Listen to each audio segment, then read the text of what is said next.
Durante 4 anos, Adrienne Magnus limpou a sujeira da inesquecível estrela do pop Michael Jackson.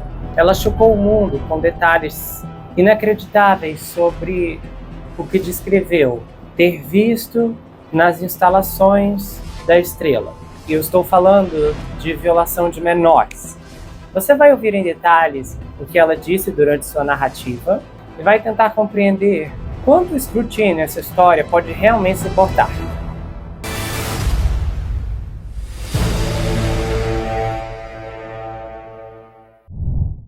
Olá pessoal, eu sou Gustavo Negreiro, seu psicanalista favorito. Bem-vindos ao Gustavo Report.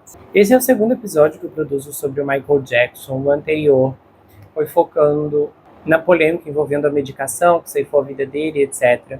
Esse episódio é um pouco mais profundo porque ele vai focar exclusivamente no relato da Adrienne. A grande questão é a seguinte: eu percebi nos comentários do outro episódio que o Michael tem uma margem fortíssima de fãs que acompanham o meu canal. Então por isso eu já quero fazer esses esclarecimentos, porque o meu intuito não é ofender ninguém. Para ser sincero, eu conheço muito por cima todas as acusações que envolvem o que aconteceu entre o Michael e esses menores, e sei que muita gente contesta todas essas acusações. Eu não assisti o documentário da HBO, então eu não tenho profundidade sobre o assunto, eu não tenho como emitir qualquer afirmação a esse respeito. E eu espero que com o passar do tempo, conforme eu for produzindo episódios sobre o caso, considerando que eu vou esbarrando em algumas histórias, eu consiga elaborar uma construção psicológica e um raciocínio crítico para dar uma inclinação do que eu acredito ou não acredito aqui para vocês. Então, a minha narração hoje não é em caráter afirmativo, é apenas expressando para vocês o que ela disse. A minha visão psicológica do que ela narrou e do que o quanto eu vou me sentir à vontade para compartilhar, vocês vão ouvir ao fim da narração. Então, nada do que eu disser aqui nessa primeira parte é sob valor de juízo. Então, se você gosta muito dele, eu sei que pode ser extremamente desconfortável ouvir tudo isso, mas de todo modo, eu acho que conhecer essas alegações são importantes para ambos os lados, aqueles que o defendem e aqueles que não defendem, porque quando você tem certeza da verdade e está em busca dela, todas as histórias associadas do que é discorrido sobre vão apenas ampliar a sua capacidade e a sua perspectiva de filtrar o que parece ser real ou inventado em meias alegações. Particularmente, uma grande experiência que eu tive aqui no canal foi no caso das mulheres do presidente, que eu me abri para todos os relatos, até porque eu também não tinha apego emocional com ninguém da história, porque eu não conhecia, e foi lendo absolutamente tudo que eu fiz uma grande descoberta e percebi que a vítima, Paula Jones, estava falando completamente a verdade, pela precisão específica de uma publicação de um jornal. Então, conhecer as alegações são sempre importantes. Eu estou fazendo todo esse discurso, essa introdução mais expansiva hoje, porque eu tenho muito respeito por vocês e tenho muito respeito pela quantidade de pessoas que gostam do Michael Jackson, foram impactados por suas músicas, etc. E o meu objetivo é sempre permanecer dialogando com vocês. E por isso, sintam-se à vontade para discorrer nos comentários o que vocês pensam ou que interpretaram sobre a Adrienne. Bom, você deve estar sabendo que o meu livro Perfeito Estranho, Uma Dobra Meia-Noite, acabou de ser lançado. Esse aqui não é um exemplar oficial, porque eu estou para receber da gráfica essa semana e vou fazer o envio, inclusive para quem já adquiriu. E se você não conhece, você precisa conhecer, porque essa leitura pode impactar a sua vida, inclusive pela forma como ele é escrito, é em formato roteiro. Então, é uma leitura muito fluida, porque ela se concentra nos diálogos, então a gente não tem descrições cansativas. E dessa vez a trama gira em torno de um serial killer sem precedentes, que tem uma habilidade excepcional de prever o futuro. A quantidade de reviravoltas, de viradas, de plot twists contidos nessa história ainda vai entrar no Guinness Book, acredite no que estou falando. Inclusive, se você adquirir agora durante a pré-venda, você tem direito a brindes exclusivos. Pois é, o marcador do homicida, o Justiceiro do Céu, acabou de chegar. O legal é que se você pegar a lanterna e jogar nos marcadores, você vai conseguir ver algumas enigmáticas que apenas com a luz fica exposto. Então esse é o Justiceiro do Céu, ele está todo a caráter com a câmera, porque tem a paládio, etc. Aqui nós temos o protagonista, o Jack, e aí você tem a Kalinda, a Raven, você tem a Miriam, a Darla, temos o Martin, o Jake Randolph, a bancada da Paládio, temos a Claire Van Dyke, Temos o microfone da Palladium, tem mais um também, que é esse aqui. O pesadelo está a um passo de distância, e é claro, essa frase vai virar na música, o single oficial desse suspense que vai ser lançado, a música Não Desista. Pois é, eu tenho certeza que essa canção vai renovar as suas forças, vai te trazer uma perspectiva diferente sobre o passado. É literalmente a junção do meu trabalho como escritor e psicoterapeuta, transladado nessa poesia, que eu espero que fale com você de uma forma como você nunca sentiu que foi ouvido antes. Em breve a contagem regressiva para o lançamento vai começar e a canção vai ter estreia oficialmente em novembro, então estamos muito perto. Você pode adquirir o livro pelo meu site, o link está fixado no primeiro comentário, ou você pode adquirir comigo direto pelo Instagram ou pelo Telegram. E é claro, tem uma amostra de uma cena muito especial, uma cena que eu gosto muito, que eu publiquei em PDF, você pode encontrar no meu Telegram. Há um link que te encaminha direto para lá, está debaixo do link do site, caso você tenha interesse em adquirir o livro. A mentira começou em rede local, mas vai terminar em rede nacional. E essa é uma promessa que o Justiceiro faz para todos os envolvidos na Palladium, na rede de notícias. Se prepare, porque há muitos mistérios e surpresas nesse livro, onde cada página é uma armadilha. Bom, a história da Adrian começa com um emprego que à primeira vista parecia apenas mais um trabalho de limpeza. Ela foi contratada para a Neverland, a propriedade do Michael Jackson, e foi levada para atuar como empregada doméstica. A descrição era prosaica: limpar a casa principal, preparar as unidades de hóspedes, deixar o teatro pronto com pipoca e sorvete, cuidar do que fosse preciso quando havia convidados. Aos poucos, porém, a rotina foi ganhando contornos que, segundo ela, a acompanharam por anos, com ansiedade e medo, e ela disse: eu demorei cerca de 1 ano e meio para me acostumar. A adaptação não foi ao trabalho em si, mas às regras explícitas e tácitas que regiam a vida em torno do Jackson. Desde a entrevista de contratação, a Adrian ouviu instruções objetivas: não olhar para ele, não pedir autógrafo, não fazer perguntas, obedecer, e tudo ficou muito claro. No primeiro dia, aguardava sozinha na casa principal quando Michael apareceu no corredor. Quando ele a viu, apenas olhou para ela. O olhar a deixou desconfortável porque havia sido orientada a baixar os olhos, e foi o que ela fez. A mensagem inicial era simples: você é só uma empregada. O salário, segundo ela, foi um retrocesso. A Adriana afirma que ganhava mais no emprego anterior, num carrinho de cachorro-quente, do que os R$7,50 por hora em Neverland. Ela foi perguntada por que aceitou e ela disse que precisava das 40 horas semanais. Ela e o marido haviam acabado de comprar uma casa, ele perderam o emprego na base e a vaga em Neverland vinha com a promessa imediata de jornada integral. Ao contrário do posto anterior, que ainda levaria um tempo até se tornar full-time, aceitei pelas horas, ela disse. E porque me disseram que se eu fosse aprovada.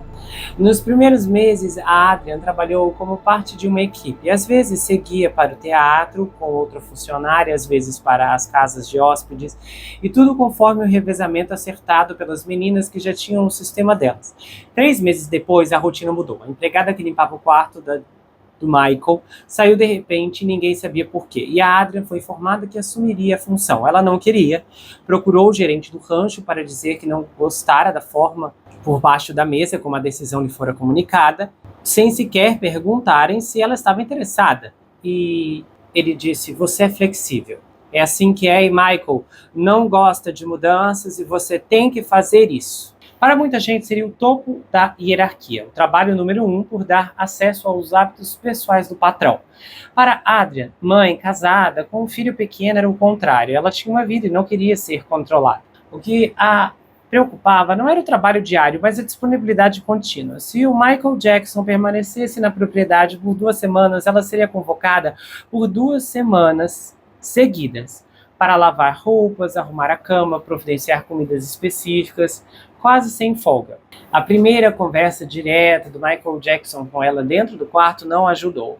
Adriana afirma que, enquanto abria algumas caixas perto da cama, ele disse do nada: Adrian, se você alguma vez fizer algo que eu não gosto, eles cuidarão de você, mas não virá de mim. Ela interpretou aquilo como ameaça e ficou chocada. E disse: meu Deus, aquilo me assustou de verdade. Dali em diante, ela viveu sempre em guarda, entre a necessidade de pagar a hipoteca e a sensação de vulnerabilidade. Segundo Adrian, Michael Jackson misturava gestos de confiança e frases perturbadoras. Ela Ele dizia que ela era excelente, que lealdade significava muito e que ela poderia ficar para sempre. Ao mesmo tempo, quando ela apontava problemas, ouvia do patrão frases enigmáticas. Se você fosse um anjo com aurélia e asas, ainda seria maltratada aqui. E ela recebia tudo isso com uma certa racionalização. Em outras palavras, ela lidava com isso. Em sua descrição, Michael Jackson também atraía as pessoas para perto. Usando a celebridade, a gentileza e quando queria algo, o carisma, ele mantinha uma distância de controle que deixava claro que você não pode chegar muito perto. O choque, contudo, veio do trabalho concreto de limpar. Na primeira vez que ela viu o quarto dele, ela não sabia nem por onde começar. Adrian o descreve como uma grande bagunça.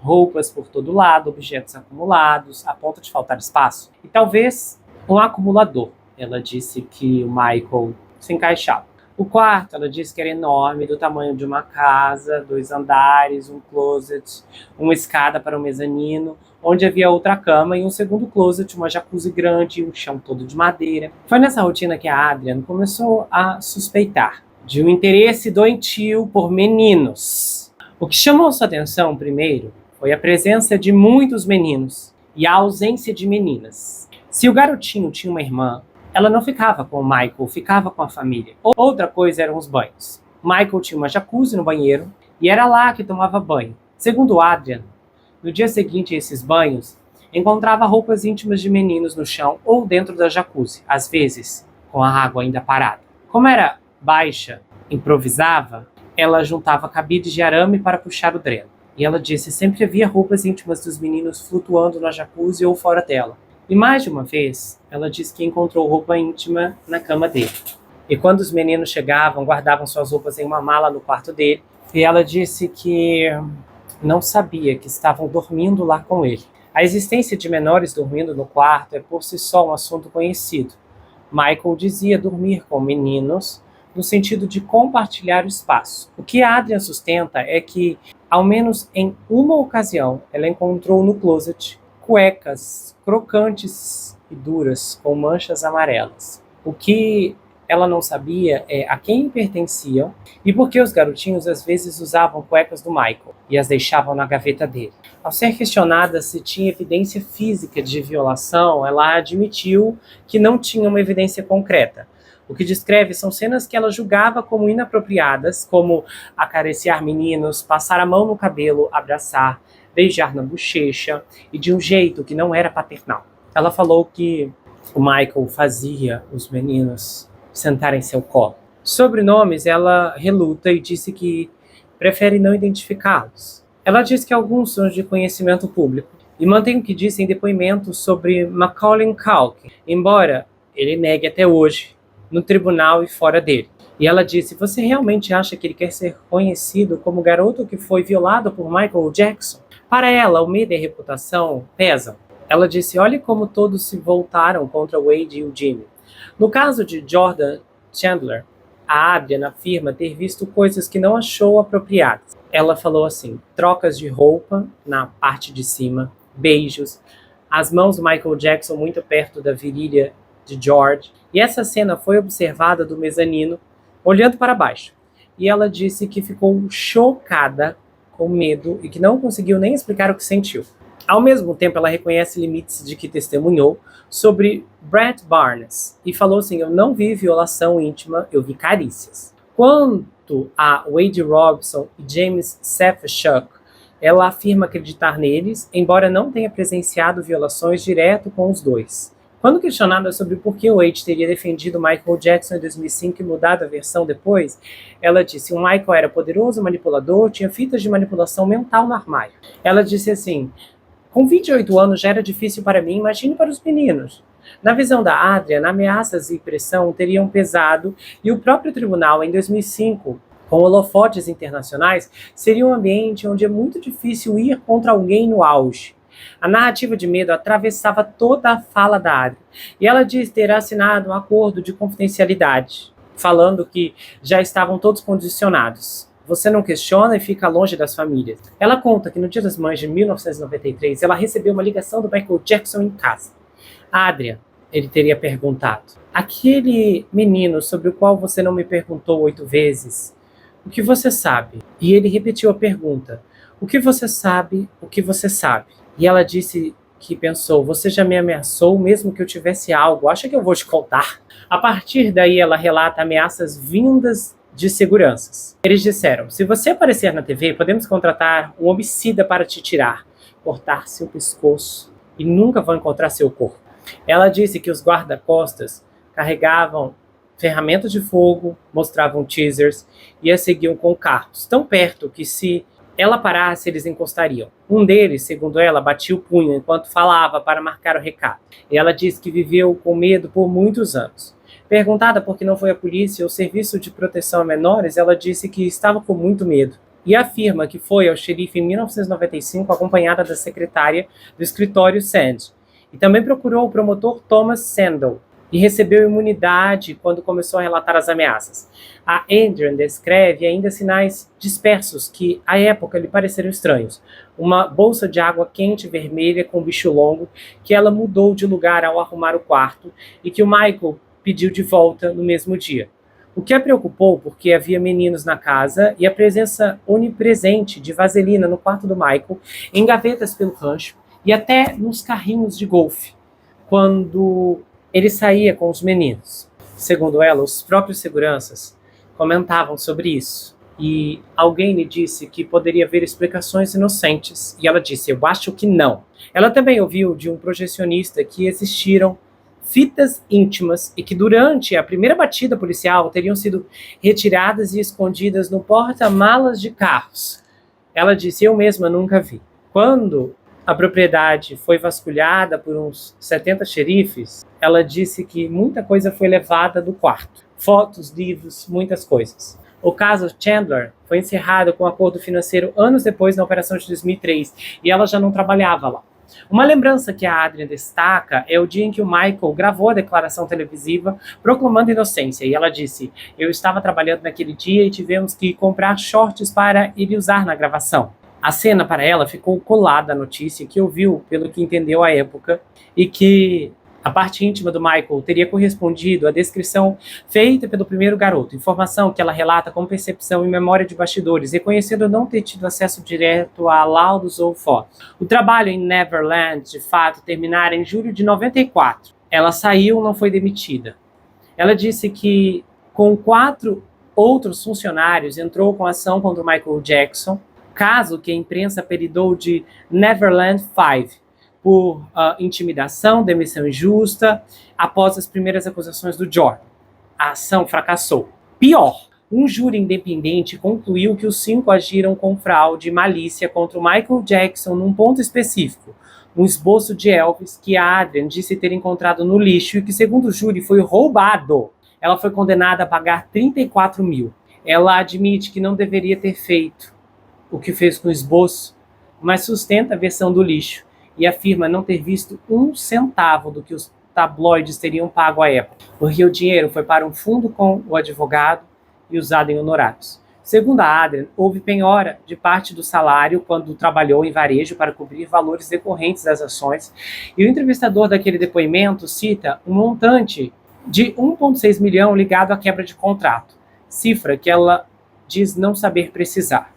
Nos registros do julgamento civil, outra anotação usada contra seu caráter veio à tona, a de que Adrian e o marido fraudaram maliciosamente a própria sobrinha e o sobrinho em um fundo fiduciário, ponto que ela atribuiu a questões do lado da família do marido, alegando que foi incorporado ao exame de caráter.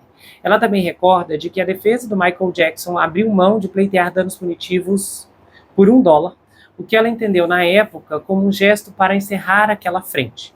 Em 2005, no julgamento criminal, Adrian reconheceu que acabou rotulada como mentirosa sob juramento e explicou, eu estava com medo, minha pressão arterial estava altíssima, tinha medo do que aconteceria comigo, com minha família e meu filho, e eu pensei, vou contornar isso. 30 dias após o depoimento, de 1993, Michael Jackson teria pedido para ver a transcrição e ficou com ela uma semana e depois ele deu a ela um cartão grampeado, dizendo obrigado por tudo. Dentro havia $300 em notas com números de série consecutivos.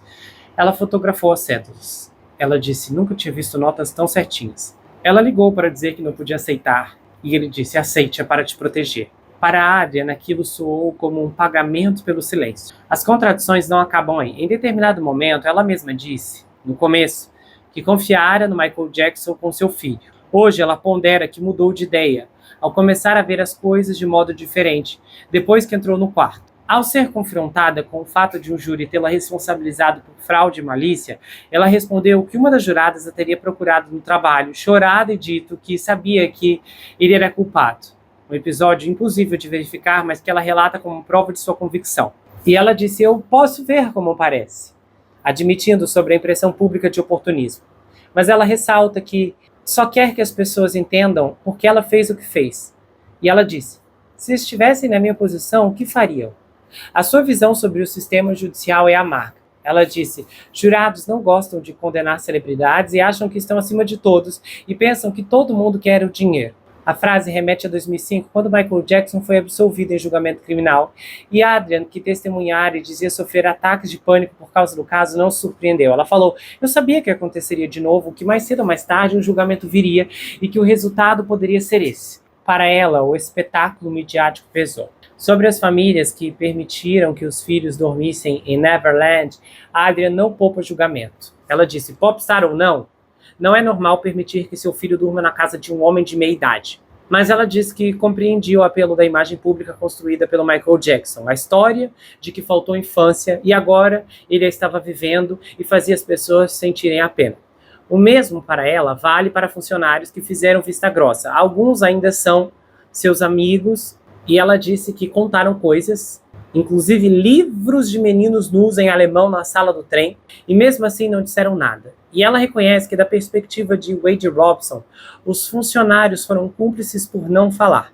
A resposta da Adrian é defensiva. Ela disse: "Eu lutei, eu falei, mas quando você fala, dizem que você é mentiroso, que quer dinheiro, e é por isso que muitos não falam." No balanço que faz de si mesma, a Adrian não tenta pousar de perfeição. Ela disse: "Eu tentei ser honrosa, mas lidava com ameaças difíceis de atravessar." E sobre o presente, ela disse que vive num lugar feliz, ainda que carregue para sempre ansiedade e pânico quando precisa lidar com qualquer coisa do Michael Jackson.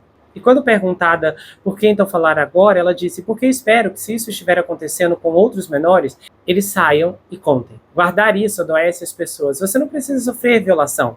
E se Michael Jackson estivesse vivo, eu diria isso na cara dele. Eu era jovem e ele foi manipulador. E quem entrou em contato com ele, ele destruiu.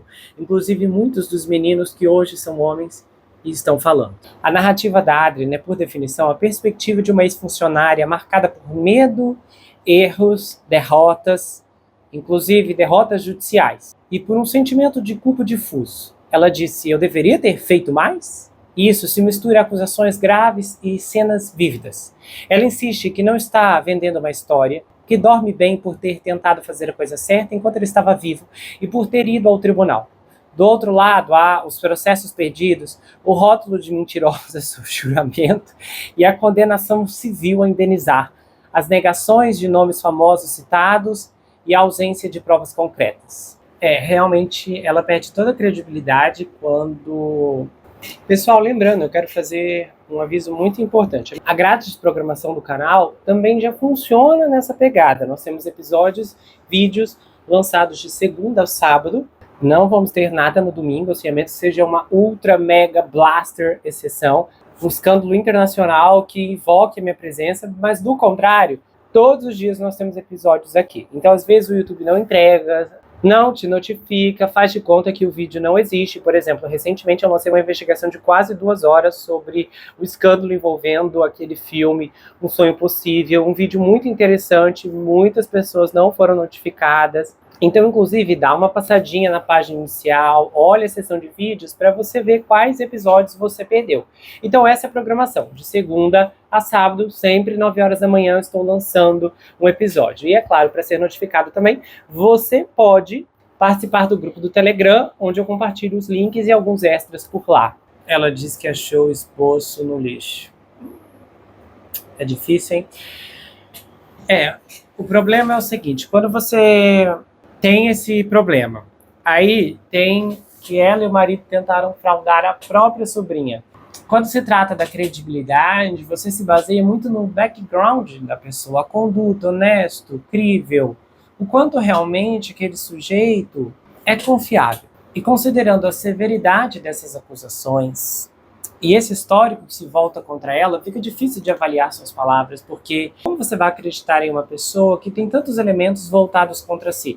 Porém, isso não significa, é claro, que muitas vezes existem pessoas que fazem coisas horríveis, mentem e presenciam circunstâncias tenebrosas e tentam tirar vantagem disso e posteriormente tentam relatar a verdade, só que acaba sendo tarde demais porque ninguém quer acreditar ou vai ter coragem para ouvir abertamente o que esse indivíduo está dizendo por causa de sua história manchada. O grande ponto é que existem perspectivas que são complicadas quando você precisa considerar um mar envolto de elementos que exigem muito cuidado ao tomar qualquer tipo de respaldo. Porém, o que eu concordo plenamente com a fala dela é que em nenhum lugar desse mundo você tem que deixar seus filhos menores com um adulto que você não conhece.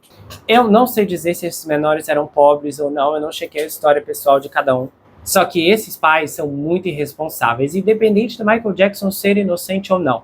Poderia ter qualquer outra pessoa naquele lugar que poderia fazer mal a esses meninos. E você fica se perguntando onde estava a razão, a noção, sabe, a responsabilidade. É claro que eu sei também que tem pais que são completamente desligados quando se trata da segurança particular dos filhos. Eu já vi pessoas que, sinceramente, você tem vontade de chamar a polícia e pedir para o conselho tutelar intervir, porque são pessoas que não cuidam direito dos seus filhos. Eles ficam largados, vêm e vão a hora que querem. E é claro, existem configurações que vão promover todos esses estados de polivitimização, porém, talvez uma perspectiva que precisa ser amplamente aceita é que todo cuidado é pouco quando se trata de menores. Ainda mais hoje em dia. E, sinceramente, é sufocante estar em um mundo onde você precisa ficar atento em um nível de tamanha desconfiança, porque as pessoas conseguem maquiar seus horrores de uma forma muito significativa e, é claro, você não sai olhando para as pessoas e procurando encontrar um comportamento predatório nelas.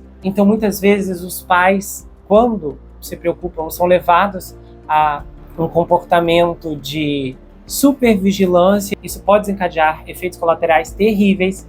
Já é comum em pessoas que são violadas na infância e crescem, e para impedir que a mesma circunstância se repita com seus filhos, elas estabelecem um guarda-chuva monstruoso. É o que eles chamam de mãe helicóptero. A pessoa fica em cima, em cima, em cima, e o menor acaba sofrendo outro tipo de violação, não a íntima, mas a do seu próprio espaço, o que compromete, é claro, o seu desenvolvimento. E aí nós vamos entrar em perspectivas que vão desde esquemas de dependência, incompetência e por aí vai. Infelizmente, para essa mulher, o que eu posso definir é que são muitas acusações, mas não há nenhuma prova.